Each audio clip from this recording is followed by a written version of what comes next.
तो अभी हम लोग करते हैं हाइड्रोकार्बन के PYQs, उसके PYQ कंटिन्यू करते हैं। The oxidation of benzene by P2O5 in presence of air produces benzic anhydride, maleic anhydride, benzoic acid and benzaldehyde.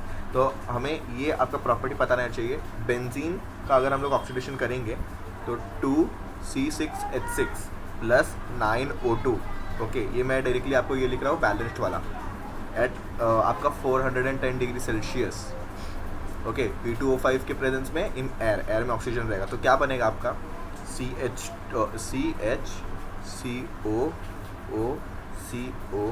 And CH। This would be the, ये ऐसे दो स्ट्रक्चर्स बनेंगे आपके, ओके। तो ये हो जाएगा आपका बेंजिक एनहाइड्राइड, ये आपका सॉरी बेंजिक एनहाइड्राइड नहीं, इट इज़ मेलिक एनहाइड्राइड, इसका नाम है ऐसा। एकदम विग्रस ऑक्सीडेशन करेंगे तो बेंजीन से मेलिक एनहाइड्राइड, फिर CO2 और वाटर तो मिलेगा ही हमें, ओके। तो इसका स्ट्रक्चर फॉर्मेशन कैसे हुआ रहेगा आपको पता है, CHCOOH रहेगा इधर, CHCOOH, फिर यहाँ से वाटर मॉलिक्यूल निकल के मेलिक एनहाइड्राइड बन गया। तो ये आपको याद रखना है प्योरली। नेक्स्ट क्या है, what product are formed when the following compound is treated with Br2 in presence of FbR3। देखो ये कुछ कंपाउंड ऐसा दिया है, ऑप्शंस देख लेते कैसे दिए हमें, ओके। दो टाइप ऑफ कंपाउंड पूछे, दो कौन से पॉसिबल प्रोडक्ट्स बन सकते हैं।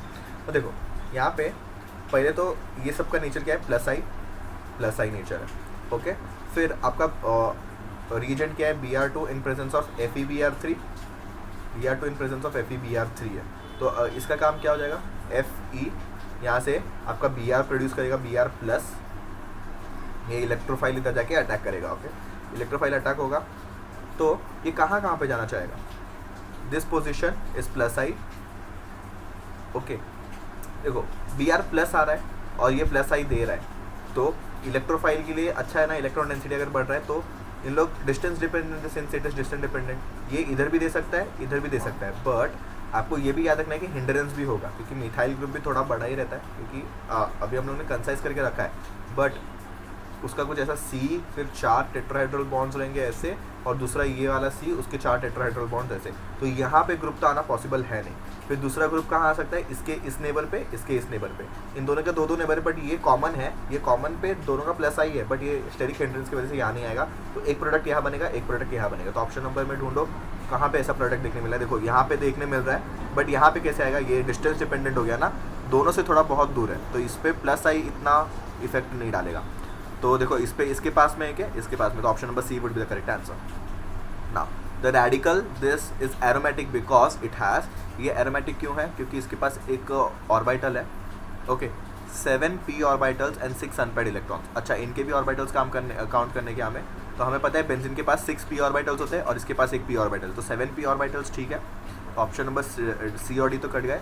फिर कितने अनपेयर्ड इलेक्ट्रॉन्स है, कितने अनपेयर्ड इलेक्ट्रॉन्स है, 1 2 3 4 5 6, 3 पाई बॉन्ड के 6 इलेक्ट्रॉन्स, और ये यहाँ पे एक 7 electron, 7 p orbitals and 7 unpaired electron. तो 75 का क्या हो जाएगा आपका, 75 का ऑप्शन नंबर ये हो जाना चाहिए, but it is aromatic due to, okay.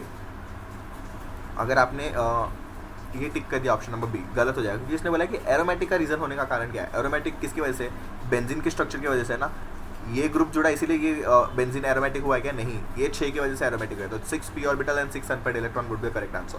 ये दिया है यहाँ पे, इसके पास भी p ऑर्बिटल है, इसके पास भी अनपेयर्ड इलेक्ट्रॉन है, बट इस p ऑर्बिटल और इस अनपेयर्ड इलेक्ट्रॉन की वजह से एरोमेटिसिटी नहीं आ रही है। तो option number D would be the correct answer. Which of the following chemical system is non aromatic. Non aromatic के लिए आपको क्या याद रखना है, sp3 होना चाहिए, मतलब नॉन प्लेनर स्ट्रक्चर हो जाएगा। तो मतलब हक्कल्स रूल को वायलेट करने वाला कोई भी अगर स्ट्रक्चर दिख गया तो वो नॉन प्लेनर ये हो जाएगा। देखो बेंजीन आपका प्लेनर है, हक्कल्स रूल फॉलो भी करता है। इसके पास आपका लोन पेयर है 4n+2 = 6 इलेक्ट्रॉन्स, ये भी फॉलो कर रहा है, ये भी फॉलो कर रहा है, तो यही नहीं आएगा क्योंकि इधर sp3 कार्बन दिख रहा है आपको एक, तो ऑप्शन नंबर A ही हो जाएगा। Some meta directing substituents in aromatic substitution are given below, which of the following is most deactivating. Meta directing substituents, meta direct क्यों कर रहे हैं, क्योंकि देखो ये जो डीएक्टिवेटिंग है, देखो मेटा डायरेक्टिंग ग्रुप किसको बोलते हैं हम लोग, ऑर्थो पैरा डायरेक्टिंग तो हमें पता है कि ऑर्थो और पैरा पे आपका इलेक्ट्रॉन डेंसिटी बढ़ा लेंगे, तो वो ERG ग्रुप होता है। तो वो ग्रुप्स के बारे में थोड़ा डिटेल में बता चलो इसमें। देखो ग्रुप्स को हम लोग 2 पार्ट में क्लासीफाई कर सकते हैं, ग्रुप्स को हम लोग 2 क्लास में क्लासीफाई कर सकते हैं, ERG ग्रुप और EWG ग्रुप। ERG ग्रुप क्या करेगा, अगर समझो इधर आपका ERG ग्रुप लगा, में R पर रिलीजिंग ग्रुप ऐसा याद रहेगा, तो ये यहाँ पे ऑर्थो और पैरा पोजीशन पे इलेक्ट्रॉन डेंसिटी बढ़ा देगा। इलेक्ट्रॉन डेंसिटी बढ़ गया तो क्या होगा, ये इसने ऑर्थो और पैरा पोजीशन को एक्टिवेट कर दिया, activation for electrophilic substitution. Electrophile आके चिपकने को इसमें आसान हो जाएगा। ओके, इसने ऑर्थो और पैरा को एक्टिवेट कर दिया यहाँ पे। और EWG क्या करेगा, EWG उसी रीजन से, मैं W फॉर विड्रॉइंग लिख रहा हूँ, यहाँ पे प्लस प्लस प्लस हो जाएगा। तो इसने इस रीजन से खींच लिया इलेक्ट्रॉन डेंसिटी, मतलब इलेक्ट्रॉन डेंसिटी कम हो गया। इलेक्ट्रॉन डेंसिटी कम हो गया तो इसने ऑर्थो पैरा को डीएक्टिवेट कर दिया। तो इनको डीएक्टिवेटिंग ग्रुप बोलेंगे, इनको एक्टिवेटिंग ग्रुप बोलेंगे फॉर इलेक्ट्रोफाइल। ओके, तो अभी इलेक्ट्रोफाइल जाएगा कहाँ पे, मेटा पे। तो इसको ERG को हम लोग ऑर्थो पैरा डायरेक्टिंग ग्रुप बोलते हैं, और EWG ग्रुप को क्या बोलेंगे, मेटा डायरेक्टिंग ग्रुप। क्योंकि इधर पॉजिटिव है, पॉजिटिव से अच्छा है तो नॉर्मल चार्ज रहेगा ना, तो नॉर्मल पे आ जाएंगे, मेटा पे आ जाएंगे। तो यहाँ पे मेटा डायरेक्टिंग ग्रुप है, मतलब ये EWG की बात कर रहे हैं। EWG में से सबसे ज़्यादा EWG कौन है, NO2। अगर आपको सीरीज पता है तो NO2 आप डायरेक्टली मार्क कर दोगे। तो 77 का option number c would be the correct answer. तो यहाँ पे नेक्स्ट क्वेश्चन क्या बोल रहा है, which are the following compound will not undergo Friedel-Crafts alkylation. Friedel-Crafts alkylation या एसाइलेशन, मतलब फ्रीडल-क्राफ्ट रिएक्शन कौन नहीं दिखाएगा। देखो, फ्रीडल-क्राफ्ट रिएक्शन में आपका इलेक्ट्रॉन ऐड होता है, तो इलेक्ट्रॉन ऐड होने के लिए आपको ERG ग्रुप स्टेबलाइज करेगा क्या। तो इसमें देखो ज़ाइलिन, टोलिन और क्यूमिन, ये तीनों में आपका, ये हमें क्यूमिन का स्ट्रक्चर पता है, क्यूमिन का स्ट्रक्चर कुछ ऐसा होता है। ओके, ये CH3 ग्रुप है तो ये रिलीजिंग ग्रुप हो गया। टोलिन में CH3 है, ये भी रिलीजिंग है। ज़ाइलिन में 2 CH3 है, ये भी रिलीजिंग है। और नाइट्रोबेंजीन में nitro is a deactivating group. अभी हम लोग ने बात किया जस्ट कि डीएक्टिवेटिंग कौन है, उसको EWG बोलते हैं, और आपका एक्टिवेटिंग उसको ERG बोलते हैं। तो ERG नहीं है तो नाइट्रोबेंजीन विल नॉट अंडरगो आपका Friedel-Crafts reaction. Okay, among the following compound the one that is most reactive towards electrophilic nitration. Again electrophile add हो रहा है, मतलब आपको ERG ग्रुप रहना चाहिए। तो नाइट्रोबेंजीन होगा क्या, नहीं, सिर्फ बेंजीन से अच्छा टोलिन और बेंजोइक एसिड क्या है आपका, EWG। तो टोलिन अब अच्छा हो जाएगा, तो 79 का हो जाएगा option number C. Okay, which one of the following is most reactive towards electrophilic reagent. Again electrophilic reagent में कौन ज़्यादा ये होगा, देखो OCH3 आपका प्लस M इफेक्ट देगा और माइनस I इफेक्ट देगा। तो प्लस M डोमिनेंट है क्या, इसमें देखते हैं। फिर OH में भी प्लस M इफेक्ट देखने मिलेगा। फिर इस केस में आपका माइनर EWG ग्रुप हो जाएगा, क्योंकि ये CO बॉन्ड है, देखो NHCO, तो ये इधर से खींचेगा तो यहाँ पे पॉजिटिव चार्ज, तो ये EWG ग्रुप हो गया। और यहाँ पे मिथाइल अल्कोहल, तो इसमें आपका सिर्फ और सिर्फ आपका माइनस I देखने मिलेगा। ओके, क्योंकि ये इलेक्ट्रोनेगेटिविटी है और इसका रेजोनेंस में कुछ काम नहीं। तो सबसे ज़्यादा कौन स्टेबल हो जाएगा इसमें, 80 का सबसे ज़्यादा स्टेबल हो जाएगा C, क्योंकि देखो इसमें भी प्लस M है, इसमें प्लस M है, बट इसमें माइनस I ना, तो थोड़ा सा डीएक्टिवेटिंग हो जाएगा ये। तो alcohol would be the most accurate answer, तो 80 का हो जाएगा option number b. Now the reaction of toluene with Cl2 in presence of FeCl3 gives X and the reaction in presence of light gives Y. The X and Y product test। देखो toluene का structure पहले बनाओ। Toluene का structure कुछ ऐसा होता है, plus आपका Cl in presence of FeCl3। अगर FeCl3 आ गया तो क्या हो गया, Cl2 in presence of FeCl3 हो गया फ्रीडल-क्राफ्ट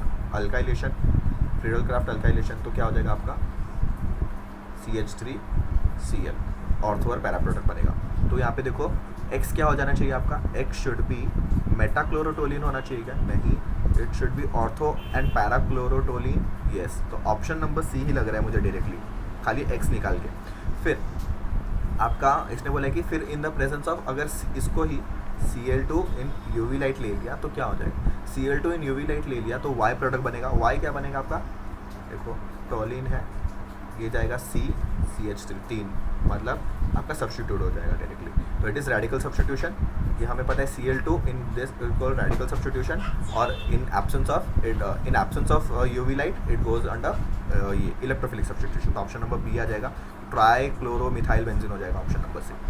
ओके, तो X और Y मिल गया हमें। इन द फॉलोइंग रिएक्शन ये Mg ईथर फिर H3O डाल दिया तो X क्या बनेगा, देखो आपको पहले स्ट्रक्चर बनाना पड़ेगा, CH2Br, इसमें हम लोग ने Mg ईथर डाल दिया तो पहले इधर मैग्नीशियम, इसका क्या हो जाएगा RMgX बनेगा क्या, ग्रिग्नार्ड रिएजेंट बनेगा सबसे पहला Mg और इधर R, फिर इसने HOH डाल दिया तो इधर OH और H चला जाएगा।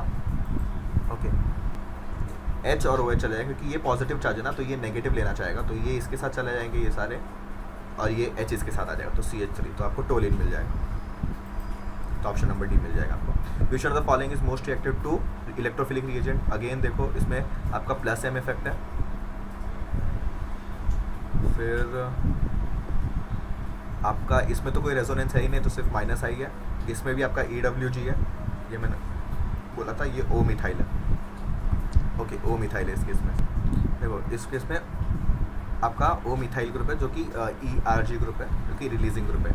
इसमें देखो पिछले क्वेश्चन में हम लोग ने कैसे किया था, इसमें हम लोग ने बोला था प्लस आई है, इसमें भी प्लस M है, इसमें भी प्लस M है, इसमें माइनस आई है, बट इसमें CH3 का प्लस R इफेक्ट भी तो है, प्लस R इफेक्ट भी है, तो ये आंसर हो जाएगा इसका, ऑप्शन नंबर ए हो जाएगा 80 का, ना कि बी, क्योंकि ये ज़्यादा रिलीजिंग हो जाएगा, क्योंकि प्लस M है, प्लस M है, इसका माइनस आई है ठीक है, बट उसका प्लस आई इफेक्ट तो है, आपका मिथाइल का प्लस आई इफेक्ट है, तो यहाँ पे ऑप्शन नंबर ए हो जाएगा। उसी तरीके से ऑप्शन नंबर डी यहाँ पे हो जाएगा, वापस प्लस आई इफेक्ट इसके वजह से। Benzene reacts with CHCl3 in the presence of anhydrous ACl3, ये क्या है, फ्रेडलक्राफ्ट रिएक्शन है, फ्रेडलक्राफ्ट रिएक्शन है, उसमें आपका क्या बन जाएगा, CH3 प्लस रेडिकल बन जाएगा, वो जाके जुड़ जाएगा, तो बेंजीन से क्या बन जाएगा आपका टॉलिन, तो 84 का हो जाएगा option number D. Which of the following is most reactive towards electrophilic attack, again ये OH Cl NO2, ये दोनों तो डीएक्टिवेटिंग है, तो OH हो जाएगा, तो 85 का हो जाएगा C. The order of decreasing reactivity towards electrophilic reagent which of the following would be, benzene, chlorobenzene, toluene, phenol. देखो फिनॉल के पास प्लस M इफेक्ट है, ये प्लस I इफेक्ट है, बेंजीन के पास कुछ भी नहीं, ये EWG है, तो सबसे कम किसका होना चाहिए, क्लोरोबेंजीन का। The order of decreasing reactivity, तो सबसे ज़्यादा हो जाना चाहिए फिनॉल का, जो कि ऑप्शन नंबर 4 है, उसके बाद आना चाहिए आपका टोलिन, तो ऑप्शन नंबर 2, उसके बाद आना चाहिए नॉर्मल बेंजीन, फिर आना चाहिए डीएक्टिवेटिंग, तो ऑप्शन नंबर 86 का सी हो जाएगा। Using anhydrous ACl3 as a catalyst which of the following reaction produces ethyl benzene,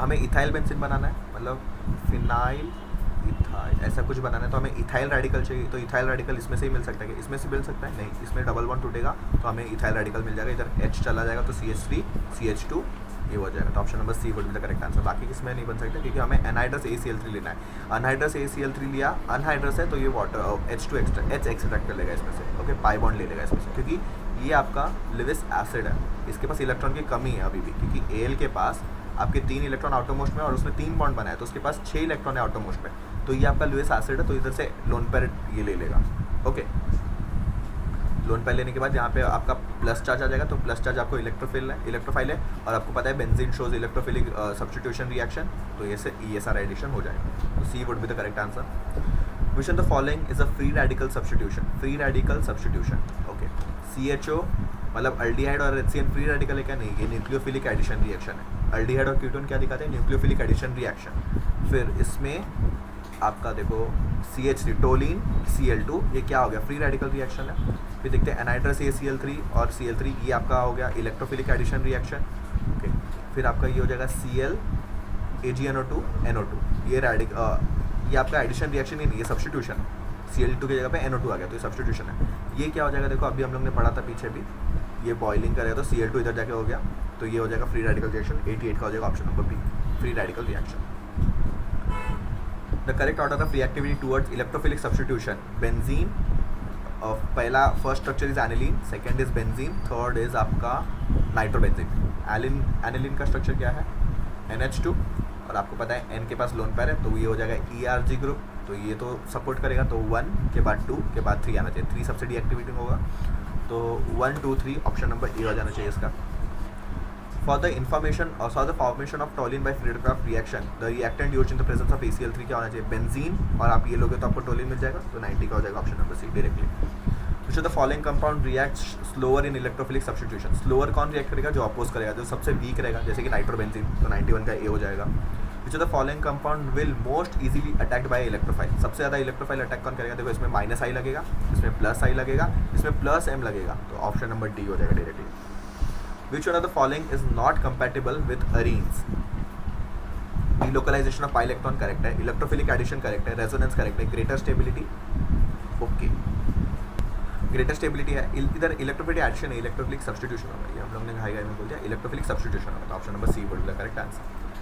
next क्या है, अमंग द फॉलोइंग कंपाउंड 1 से लेके 3 the ease in the reaction for electrophile, देखो बहुत सारे क्वेश्चन आ रहे हैं इसके ऊपर, इलेक्ट्रोफाइल के लिए ईज कौन करेगा, O मिथाइल ग्रुप, तो उसके बाद नॉर्मल वाला, उसके बाद EWG वाला, तो हो जाएगा 1 2 3, ऑप्शन नंबर डी हो जाएगा 94 का. Okay. Now, Huckel's rule states that a monocyclic conjugated system will have aromatic if it contains 4n plus 2 electrons, 4n plus 2 pi electrons. Okay, तो ऑप्शन नंबर कहाँ दिख रहा है आपको? डी में. तो 95 का हो जाएगा option number D. When CH3 or AlCl3 are used in Friedel-Crafts reaction, the electrophile is CH3 plus. An example of electrophile substitution reaction is chlorination of methane. Electrophilic substitution, ये इलेक्ट्रोफिलिक सब्स्टिट्यूशन रिएक्शन कौन दिखाएगा? Benzene वाला. तो nitration और benzene आ जाएगा. देखो option number सी हो जाएगा इसमें. Benzene reacts with ethylene, sorry ये ऊपर वाला क्वेश्चन है. Benzene reacts with n propyl chloride in presence of anhydrous ACl3 to give. देखो इसने बोला है एन प्रोपाइल क्लोराइड, तो एन प्रोपाइल क्लोराइड ऐसा बनेगा. यहाँ से Cl चल जाएगा तो यहाँ पे पॉजिटिव चार्ज आएगा. फिर रीअरेंजमेंट होगा तो ये बनेगा आइसोप्रोपाइल क्लोराइड. फिर आपको मिलेगा आइसोप्रोपाइल बेंजीन. आइसोप्रोपाइल बेंजीन मिलेगा क्या? नाम क्या आएगा? Isopropyl benzene. Which are the following correct symbol related to 2 Kekule structures of the benzene. ये आ जाएगा, मतलब 2 कैनोनिकल स्ट्रक्चर रेजोनेटिंग स्ट्रक्चर के बीच में आप ये सिंबल डालते हो तो ऑप्शन नंबर डी आ जाएगा इसका. नेक्स्ट क्या है? Select the true statement among the following for the benzene. Because of unsaturation of benzene easily undergoes addition. Addition undergo नहीं होता है ये. There are 2 types of CC bonds, नहीं, रेजोनेंस से एक हो जाता है. There are cyclic delocalization of pi electron, correct है. Mono substitution of benzene takes 3 isomeric products. 3 isomeric products होता है क्या? नहीं, इसमें 2 ही आता है, ऑर्थो या तो पैरा आएगा. मोनो सब्स्टिट्यूशन करने जाएंगे तो 3 आइसोमेरिक प्रोडक्ट्स नहीं होगा. तो ऑप्शन नंबर सी करेक्ट हो जाए, साइक्लिक डीलोकलाइजेशन.